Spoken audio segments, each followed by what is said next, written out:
हम बार-बार ये बोलते हैं कि हमने बहुत हनुमान चालीसा का पाठ कर लिया, लेकिन बाबा ने हमारी प्रार्थना नहीं सुनी। हमने 101 कर लिया, 108 कर लिया, 51 पाठ कर लिए, 21 पाठ कर लिए, बाबा ने हमारी प्रार्थना नहीं सुनी। हम तो इतने दिनों से पूजा पाठ करते चले आ रहे हैं, लेकिन बाबा तो हमारी सुनते ही नहीं हैं। अब आप ही बताइए बाबा कैसे सुनेंगे? जब आप ऐसे गिन-गिन के पाठ करेंगे, इंतज़ार करेंगे कि अरे मैंने तो इतना पाठ कर लिया, बाबा ने तो अभी सुना नहीं। बाबा कब सुनेंगे?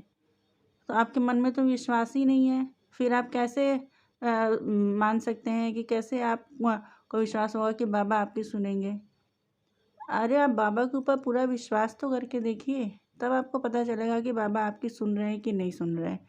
जय श्री राम दोस्तों, कैसे हैं आप सब? आशा करती हूँ कि आप सब सकुशल होंगे और जिस पर बाबा और आप लोगों पर बाबा की कृपा बरस रही है। दोस्तों, अगर आपको मेरी वीडियो पसंद आए तो प्लीज़ मेरे चैनल को सब्सक्राइब करें और मेरे वीडियो को लाइक करें। जय श्री राम दोस्तों। दोस्तों, हम एक बहुत बड़ी गलती ये करते हैं कि हमारे मन में पूरा विश्वास नहीं होता, हमें भरोसा नहीं होता कि बाबा मेरी सुन रहे हैं कि नहीं सुन रहे हैं, बाबा हमें अपना आशीर्वाद देंगे कि नहीं देंगे, पता नहीं क्या होगा। कुछ लोग आजमाने के लिए पूजा करते हैं कि चलो करके देखते हैं, चलो इतना ये करके देखते हैं, चलो हनुमान चालीसा का पाठ करके देखते हैं, चलो 11 पाठ करके देखते हैं। मन में उनके शक रहता है, वहम रहता है। आप बाबा को पूरा उनके ऊपर विश्वास करके देखिए। आपको खुद ही ऐसा अनुभव होगा, खुद ऐसा एहसास होगा कि बाबा आपके साथ है, बाबा आपकी सुन रहे हैं। लेकिन विश्वास करना मुश्किल हो जाता है। लोग दुःख में याद करते बाबा को, सुख में याद ही नहीं करते। दुःख आता है तब लगता है कि बाबा अरे भगवान ऐसा नहीं करते, भगवान वैसे हैं। लेकिन सुख जब आता है, जब भगवान सब ठीक कर देते हैं, तो भगवान को याद ही नहीं करते।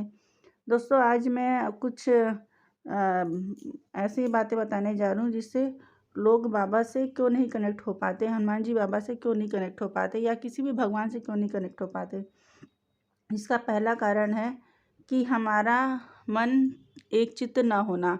जब हम पूजा पाठ में बैठते हैं तब हमारे मन में बहुत सारे विचार आते रहते हैं। जब हम हनुमान चालीसा का पाठ करते हैं तो हमारे मन में हम अगर बहुत सारे विचार आते हैं कि क्या क्या करना है, इसके बाद क्या करना है, कहाँ जाना है, किससे मिलना है, काम के बारे में, घर के बारे में, दोस्तों के बारे में। बहुत सारे बातें ऐसी होती हैं जो हमारे मन में चलती रहती हैं या हमारे दिमाग में चलती रहती हैं और हम मुँह से हनुमान चालीसा का पाठ करते रहते हैं। इससे भी हमारा मन एकचित्त नहीं होता, हम बाबा से पूरी तरह कनेक्ट नहीं हो पाते हैं, जिससे कि बाबा हमारी बात बाबा तक नहीं पहुंच पाती है। और दूसरा कारण है दोस्तों कि बाबा को हम सिर्फ दुख के समय ही याद करते हैं। किसी के ऊपर दुख आया, कुछ परेशानी आ गई, कोई कर्जे की परेशानी है, कोई बच्चे की परेशानी है, कोई घर परिवार की कोई संकट है या कुछ और भी बहुत सारी परेशानी है जीवन में, उसके कोई परेशानी है तो फिर हम भगवान को हम अपने इष्ट को तभी याद करते हैं जब हमारे ऊपर कोई मुसीबत आती है। लेकिन जैसी मुसीबत ख़त्म, बस हम भगवान को भूल गए। तब तो हम कहते हैं कि अरे हमने तो ऐसे किया तो ये हो गया, उसने तो ऐसे किया तब ये हो गया। ऐसा नहीं करना चाहिए। जब हम दुःख के समय भगवान को याद करते हैं, तब हमें सुख के समय भी भगवान को याद करना चाहिए और हमें अपना पूरा विश्वास भगवान पर, आप जिस भी भगवान को मानते हो, आप उस भगवान पर पूरा विश्वास करिए। मैं हनुमान जी बाबा को मानती हूँ। आप किसी भी भगवान को मानते, जिस भगवान को भी मानते, आप उन पर पूरा विश्वास करिए। इस तरह से भगवान आपकी सुनेंगे। ऐसा नहीं कि सिर्फ दुख में याद किया, अरे बाबा, अरे अरे भगवान, ये वो, ऐसे नहीं। आप पूरे मन से भगवान पर विश्वास करिए, तब आप पर कृपा भगवान ज़रूर करेंगे। और तीसरा कारण है दोस्तों कि अगर हम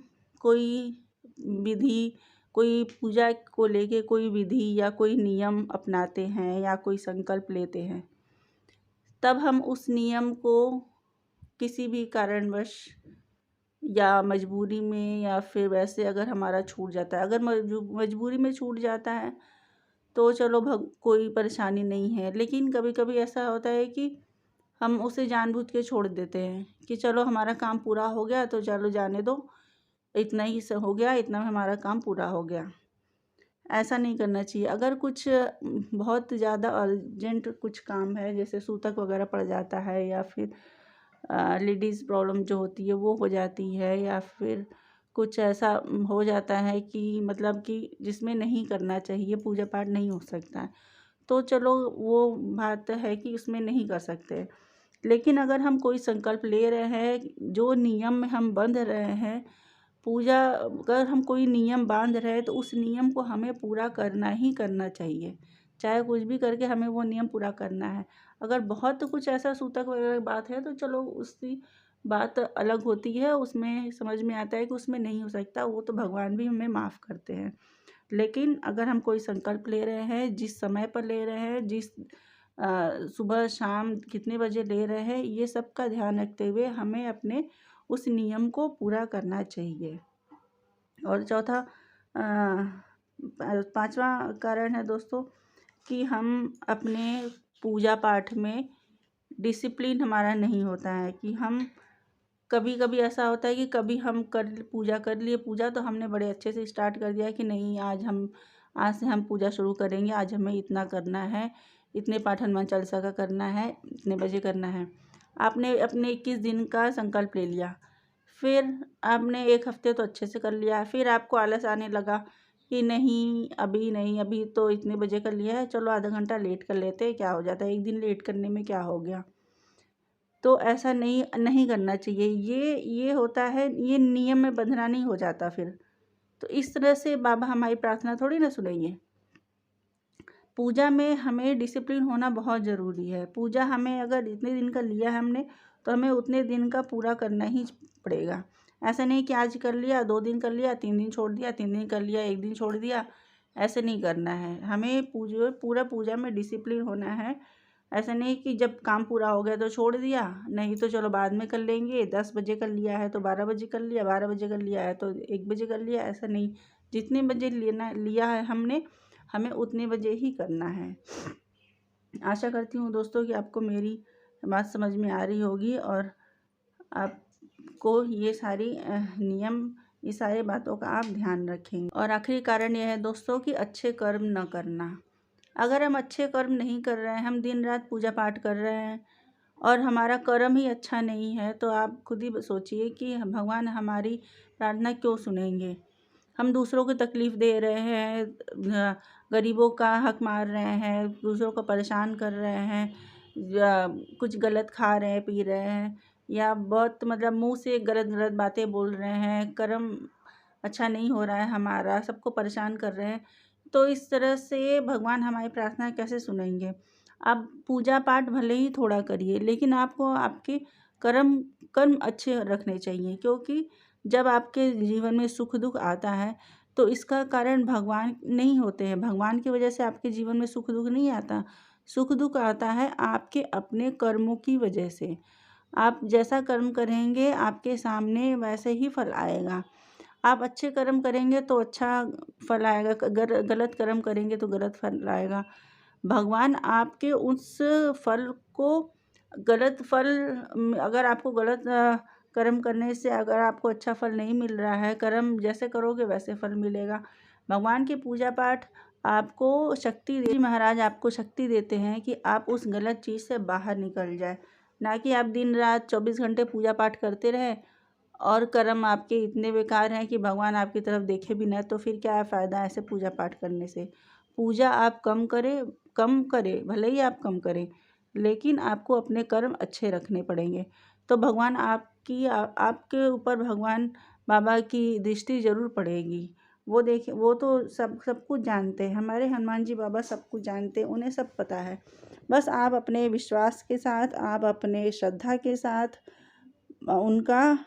उनको याद करिए, हनुमान चालीसा का पाठ करिए।